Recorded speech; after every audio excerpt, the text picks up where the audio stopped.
사도행전을 여러 군데, 세 군데 정도 보면서 말씀 듣겠습니다. 사도행전 4장 36절, 37절 먼저 읽습니다. 사도행전 4장 36절, 37절 찾으셨으면 먼저 한 목소리로 읽습니다. 구브로에서 난 레위족 사람이 있으니 이름은 요셉이라. 사도들이 일컬어 바나바라 번역하면 위로의 아들이라 하니 그가 밭이 있음에 팔아 그 값을 가지고 사도들의 발 앞에 두니라. 아멘. 9장 26절에서 27절 읽습니다. 사도행전 9장 26절에서 27절입니다. 함께 읽습니다. 사울이 예루살렘에 가서 제자들을 사귀고자 하나 다 두려워하여 그가 제자됨을 믿지 아니하니 바나바가 데리고 사도들에게 가서 그가 길에서 어떻게 주를 보았는지와 주께서 그에게 말씀하신 일과 다메섹에서 그가 어떻게 예수의 이름으로 담대히 말하였는지를 전하니라. 아멘. 11장 22절에서 26절입니다. 11장 22절에서 26절. 한 목소리로 읽습니다. 예루살렘 교회가 이 사람들의 소문을 듣고 바나바를 안디옥까지 보내니 그가 이르러 하나님의 은혜를 보고 기뻐하여 모든 사람에게 굳건한 마음으로 주와 함께 머물러 있으라 권하니 바나바는 착한 사람이요 성령과 믿음이 충만한 사람이라. 이에 큰 무리가 주께 더하여지더라. 바나바가 사울을 찾으러 다소에 가서 만남에 안디옥에 데리고 와서 둘이 교회에 1년간 모여 있어 그 큰 무리를 가르쳤고 제자들이 안디옥에서 비로소 그리스도인이라 일컬음을 받게 되었더라. 아멘. 할렐루야. 여러분, 교회는 무엇으로 세워진다고 생각하십니까? 건물이 크면 교회는 세워지는가? 사람이 많으면 교회는 세워지는가? 아니면 유명한 사람이나 재정이 풍성한 사람이 많으면 교회가 건강하게 세워지는가? 물론 그런 것들도 중요하겠지요. 그러나 성경은 너무나 분명하게 말합니다. 교회는 섬김으로 세워진다. 아멘. 에베소서에서 말씀을 그렇게 하죠. 봉사, 그 다음에 그리스도의 몸을 세우려 하심이라. 교회는 무엇으로 세워지는 겁니까? 섬김으로, 봉사로 세워지는 줄로 믿습니다. 그런 의미에서 한번 따라서 합시다. 교회는 섬김으로 세워집니다. 또 옆에 분을 보시고 인사합시다. 교회를 섬김으로 세웁시다.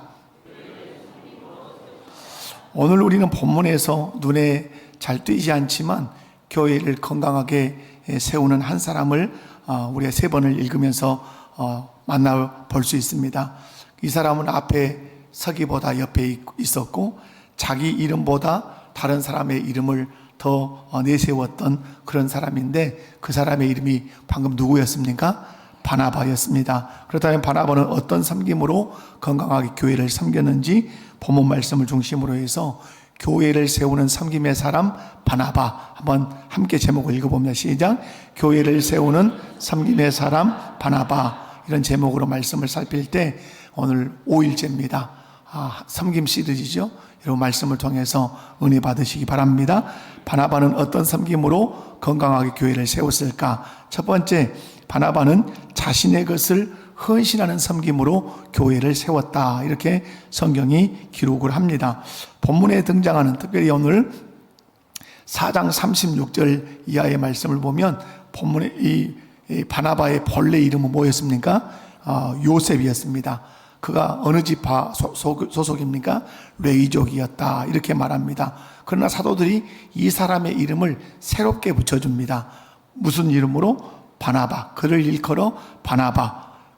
바나바라는 뜻이 뭡니까? 위로의 아들이라는 뜻입니다. 왜 이런 이름을 얻게 됐는가? 대표적인 행위가 하나 있는데요. 그것이 4장 37절에 기록되어 있습니다. 그가 밭이 있음에 팔아 그 값을 가지고 사도들의 발 앞에 두었다. 이렇게 기록합니다. 여러분, 왜 바나바는 밭을 팔아서 교회 앞에 바쳤을까요? 그것은 구제하도록 그렇게 바쳤습니다. 그러니까 늘 사람들이 이 자기의 행위를 통해서 위로받기를 원했던 것이죠. 바나바는 자기 소유였던 밭을 팔아서 그 값을 사도들의 발 앞에 교회를 위해서 내놓은 거죠. 여기서 중요한 것은 헌금은 기부가 아니죠. 바나바는 자신의 것을 하나님께 바치는 그 헌금을 한 겁니다. 여러분, 헌신은 남는 것을 드리는 것이 아니라, 필요 없는 것을 내놓는 것이 아니라, 헌신, 하나님 앞에 헌금하는 이런 행위는 내 삶의 일부의 가장 귀한 것들을 바쳐서 하나님께 드리는 것입니다. 바나바는 이것은 내 거니까 누구에게도 줄 수 없다, 이렇게 생각하지 않고 하나님이 원하시면, 하나님이 쓰신다면 그 기꺼이 드리겠다는 그런 마음가짐을 가지고 있다가 성도들의 필요와 교회의 필요를 보고 그는 그의 밭을 팔아서 교회에 헌금한 줄로 믿습니다. 예수님 공생의 이제 마지막쯤에도 나귀를 내어드리는 주인이 있습니다. 주가 쓰시겠다 할 때 그가 이유 달지 않고 내어놓았던 것을 볼 수 있습니다. 이것이 헌신이고, 이런 헌신과 섬김이 주의 나라와 주의 교회를 세워가는 원리라는 사실을 믿으시기 바랍니다. 사랑하는 성도 여러분, 우리의 구주가 되시는 예수님께서 이렇게 사셨습니다. 교회를 세우는 섬김은 많이 가진 사람이 하는 것이 아니라 자신의 것을 기꺼이 주를 위해서 교회를 내놓는 그 헌신과 섬김의 사람이 교회를 건강하게 세워간다는 사실이죠. 우리 주께서도 자신의 보좌와 자신의 모든 영광을 주의 나라를 위해서 헌신하심으로 주의 나라와 교회를 세우신 줄로 믿습니다. 오늘 우리는 교회를 세우기 위해서 무엇을 기꺼이 하나님께 드리고 있는가 한번 점검해 볼 필요가 있겠습니다. 여러분, 시간을 나는 드리고 있는가? 물질을 드리고 있는가? 내 재능과 내 은사를 드리고 있는가? 내 삶의 우선순위, 그것을 하나님께 드리는 것에 첫 번째로 삼고 있는가? 분명한 사실은 교회는 성도들이 헌신하며 섬길 때 건강하게 세워져 간다는 사실을 여러분 믿으시고, 여러분이 일평생 교회 생활하면서 신앙생활 하실 것인데, 여러분 헌신하며 섬김으로 주님의 몸된 교회를 건강하게 세워가시기를 주님의 이름으로 축원합니다. 두 번째는 바나바는 믿고 세워주는 섬김으로 교회를 세웠습니다. 여러분, 교회는 건물이 먼저가 아니라 사람이 먼저죠. 그리고 그 사람을 교회 공동체가 믿어주고 격려하고 세워줄 때 교회 공동체는 건강하게 성장하는 것입니다. 사도행전 9장 26절, 27절 우리가 읽었는데요. 사울은 훗날에 이제 바울이 되지 않습니까?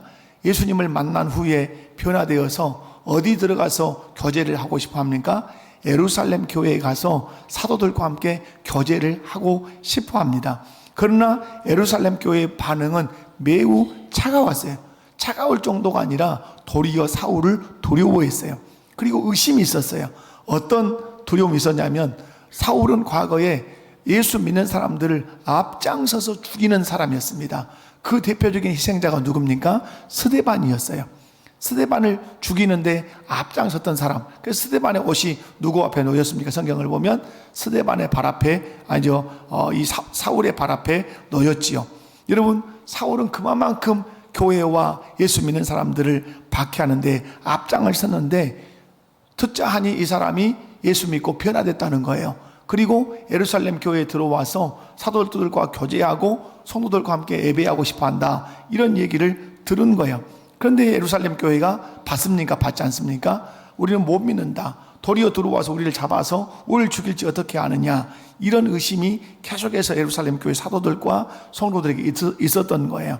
그래서 이렇게 혼란스러운 이 교회 상황에서 등장하는 한 사람이 있는데, 그가 누굽니까? 바나바죠. 바나바가 사도행전 9장 27절 말씀을 보면 이렇게 기록되죠. 바나바가 데리고 사도들에게 가서, 누구를 데리고 갔다는 얘기죠? 사울을 데리고 사도들에게 간 거죠. 이 짧은 문장 속에서 바나바의 섬김을 찾아볼 수 있어요. 바나바는 사울을 멀리서 그냥 관망하듯이 지켜보고만 있지 않았어요. 바나바는 구체적으로 사울이 어떻게 회심했는지, 어떻게 예수님을 만났고 또 어떤 태도를 그 위에 보였는지를 잘 알고 있었어요. 그래서 바나바는 사울이 사울을 포용하지 못하고 있는 사도와 예루살렘 교회를 바라보면서 사울을 직접 데리고 예루살렘 교회로 갑니다. 그리고 사울이 어떻게 예수님을 만나서 변화되었는지 사도들 앞에, 예루살렘 교회 앞에 그가 구체적으로 설명을 다 해줍니다. 그래서 예루살렘 교회와 사도들이 이 사울을, 그 잔혹했던 사울, 교회를 박해했던 사울, 성도들 죽였던 그 사울을 이 사도들과 교회가 받아들이게 돼요. 이것을 통해서 우리가 알 수 있는 것은, 여러분, 바나바라고 하는 사람이 사울을 변호하고 변명하고 그를 대신해서 사울에 대해서 보증을 쓸 때 믿고 받아들였다는 말은 그만큼 바나바의 인격과 바나바의 삶이 어떠했다는 것이죠. 그만큼 신앙적으로는 견고했고 인격적으로는 믿을 만한 신용을 다 가지고 있었다는 사실을 우리가 알 수 있어요.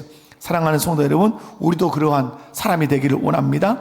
저 사람 때문에 내가 믿는다, 저 사람 때문에 내가 저 사람의 말을 믿는다, 이럴 정도로 우리 안에 그런 믿음과 신뢰가 있었으면 좋겠습니다. 사랑하는 성도 여러분, 바나바는 사울을 믿었어요. 믿어줄 뿐만 아니라 예루살렘 교회에 그를 건강한 신자로 또 후에 사도로 설 수 있도록 이 사울을 세워준 줄로 믿습니다. 오늘 우리 교회 안에도 사람을 믿고 세워주는 사람들이 많아야 될 줄로 믿습니다. 성숙한 사람이 누구냐라고 물을 때 사람을 믿어주는 것입니다. 격려해 주는 것입니다. 세워주는 것입니다. 저도 목양을 이렇게 하면서 어떤 사람의 행위가 있습니다. 행동이 있죠. 뭔가 열심히 하는 것 같아요. 그런데 어떤 사람이 저 사람은 저렇게 열심히 하는 것이 어떤 이유가 있어서 열심히 한다고 그 열심을 약간 왜곡하는 말을 할 수가 있어요. 어쩌면 제가 볼 때도 그런 왜곡된 생각이 들 때가 있어요. 그러나 늘 마음 가운데 정리하는 것은 그 왜곡된 마음을 내려놓고 지금 열심히 하고 있는 그것을 순수하게 그대로 받아들이자. 왜? 나는 그 사람 속에 안 들어가 봤잖아요. 그죠? 저 사람이 어떤 의미를 가지고, 어떤 의도를 가지고 자기 이익을 위해서 아니면 자기 인기를 위해서 교회에서 열심히 하고 있다고 내 스스로가 판단하고 있는데, 혹 그러지 않을 수도 있다 이 말이에요. 내 판단이 틀릴 수 있단 말이에요. 그러면 어떻게 해야 되죠? 판단이 틀렸는데 그렇게 판단한다면 내가 잘못된 사람이라고 정죄받겠죠, 주님 앞에. 그러니까 무엇을 떼내야 되죠? 내가 판단하고 있는 판단을 떼내고 지금 하고 있는 순수한 그 열심만 그대로 받아들여야 돼요. 열심히 하고 있구나. 그래서 그 사람 그 열심을 믿고 그 열심을 격려해 주는 것이 마땅하다고 저는 늘 생각을 합니다. 사랑하는 성도 여러분, 그런 의미에서 교회 안에서 성숙한 사람이 누구냐라고 말할 때 그 사람을 믿어주는 것이에요. 그죠? 그리고 그 사람을 말과 여러 가지 것으로 세워주는 것이에요. 아직 신앙적으로 좀 서툴러도 실패를 경험했지만 다시 일어서야 하는 사람 여러분 믿어주고 또 세워줘야 되죠. 경험은 부족하지만 가능성이 있는 우리 다음 세대들, 끊임없이 우리 어른 세대가 믿어주고 격려해야 되죠. 저는 우리 교회 학교 교사들에게 늘 말씀합니다. 특별히 우리 중고등부 아이들은 사춘기라고 하는 어떤 생물학적 시기를 지나잖아요. 이때는 술도 먹는 애도 있어요. 담배도 피는 애도 있어요. 그러면 교사들이 쉽게 생각하는 게 뭡니까? 저건 버린 아이가, 이렇게 생각하기 쉽단 말이에요. 쟤는 탈선했어. 쟤는 아주 우리 중고등부에 아주 해악을 주는 아이인 것처럼 이렇게 밀치려고 할 수 있단 말이에요. 그런데 여러분, 인생이라고 하는 것은 그렇게 짧은 게 아닙니다. 단거리가 아니란 말이에요. 오늘 있는 그 모습이 이 아이의 전체에는 아닐 수 있단 말이에요. 여러분, 성경이나 인류 역사에 인생이 타락의 길을 걷고 인생이 정말로 사람이 볼 때 저게 사람이 될까 했던 사람이 어느 날 예수 만나서 크게 변화된 큰 일꾼이 되는 경우가 얼마나 많은지 몰라요. 여러분, 그런 의미에서 볼 때 우리는 아이들이 조금 서투르게 약간 지금 중고등부 시기에 탈선을 했다 해서 그것으로 인생 전체를 해석해내는 것은 옳지 않다고 보는 것입니다. 그래서 그런 아이들을 끊임없이 교사와 사역자들은 어떻게 해야 되죠? 믿어주고 격려해 줘야 되는 거죠. 그래서 세상에서는 손가락질을 해도, 심지어 집에서 엄마 아빠가 손가락질을 한다 할지라도 교회에서만큼은 선생님과 우리 사역자가 나를 믿어주고 나를 격려해주고 그리고 나를 세워주고 나를 위해서 늘 기도해 주었다. 그것이 이제 자기 자신을 바로 잡아주는 그런 힘이 되면 얼마나 좋겠냐 이 말이죠. 그런 의미에서 여러분, 교회를 세우는 섬김은 완벽한 사람을 찾아내는 것이 아닙니다. 교회를 세우는 섬김은 자라날 사람을 여러분 믿어주고, 또 성장이 가능한 사람들을, 또 성장하고 있는 사람들을 믿어주고, 그리고 더 잘할 수 있도록 세워주는 교회 공동체가 건강한 교회 공동체라고 믿습니다. 사랑하는 성도 여러분, 바나바는 변화된 그 사울을 믿어주었어요. 그리고 예루살렘 교회와 사도들이 사울을 거절할 때 그를 그 교회 안에 세워주었어요. 그래서 사울은 바울이 되어서 훗날에 12권에서 13권이나 되는 성경을 기록하는 엄청난 하나님의 종이 된 줄로 믿습니다. 그러므로 여러분, 교회는 어떻게 건강하게 세워져 갑니까? 사람을 믿어주고 사람을 말씀과 기도와 격려로 세워줄 때 교회는 건강하게 세워져 갈 줄로 믿습니다. 세 번째로, 바나바는 함께 동역하는 섬김으로 교회를 세웠어요. 여러분, 오늘 11장 26절 이하를 보면 바나바는 사람을 믿고 세워주는 데 멈추지 않을 뿐만 아니라 바나바는 사울과 바울과 함께 동역을 하면서 안디옥 교회를 세웠다고 오늘 성경에 기록을 해요. 안디옥 교회는 이방 교회입니다. 여러분, 안디옥 교회는 이방 교회인데 스데반의 그 순교 사건으로 인해서 많은 크리스찬들이 흩어졌어요. 그러면서 세운 이 안디옥 교회가 엄청나게 부흥을 합니다. 우리로 얘기하면 급성장하지요. 그런데 이 급성장하는 이 교회에서 바나바 목사님이 혼자 사역을 할 수도 있었지만 혼자 사역을 하지 않아요. 바나바가 급성장하는 이 안디옥 교회를 보면서 생각나고 떠오른 사람이 있었어요. 그 사람이 누구냐면 바로 사울이었어요.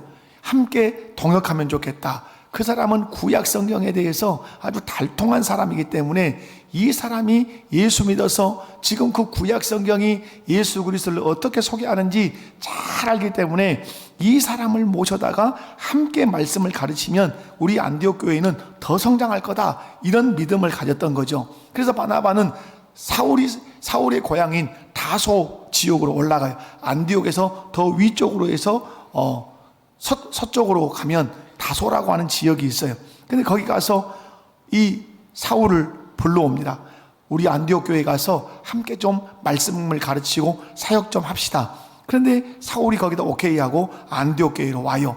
그런데 오늘 성경을 보면 안디옥 교회에 와서 몇 년간 동역을 합니까? 여러분, 11장 25절 26절 함께 한번 읽어볼까요? 자, 시작. 바나바가 사울을 찾으러 다소에 가서 데리고 왔어.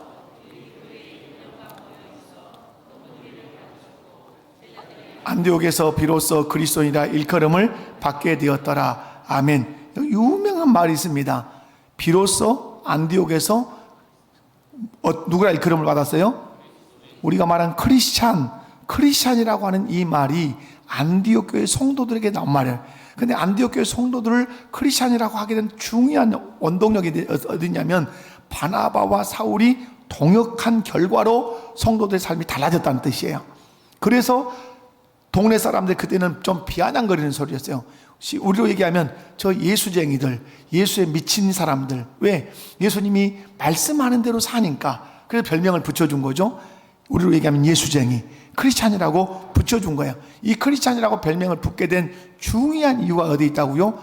바나바와 함께 사울이 몇 년간 동역하는 결과다.